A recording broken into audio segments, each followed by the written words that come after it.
പിതാവിനും പുത്രനും പരിശുദ്ധാത്മാവിനും സ്തുതി, ആദിയിലെ പോലെ ഇപ്പോഴും എപ്പോഴും എന്നേക്കും. ആമേൻ.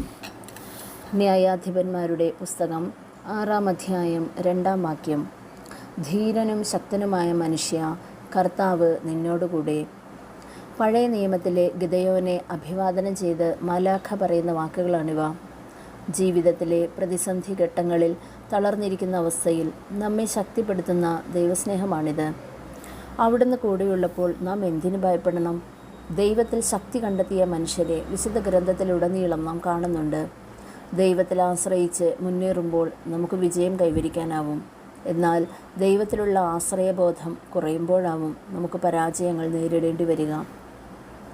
ദൈവത്തിൻ്റെ അനന്തമായ കരുണയിൽ ആശ്രയിച്ച് വിശ്വസിച്ച് പരിശുദ്ധ കന്യകാമറിയത്തിൻ്റെ കരങ്ങൾ പിടിച്ചുകൊണ്ട് നമുക്കും ദൈവസ്നേഹത്തിൽ മുന്നേറാം.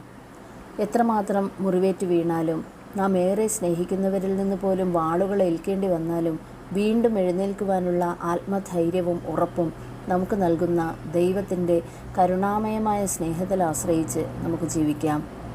നിത്യം പിതാവിനും പുത്രനും പരിശുദ്ധാത്മാവിനും സ്തുതി, ആദിയിലെ പോലെ ഇപ്പോഴും എപ്പോഴും എന്നേക്കും. ആമേൻ.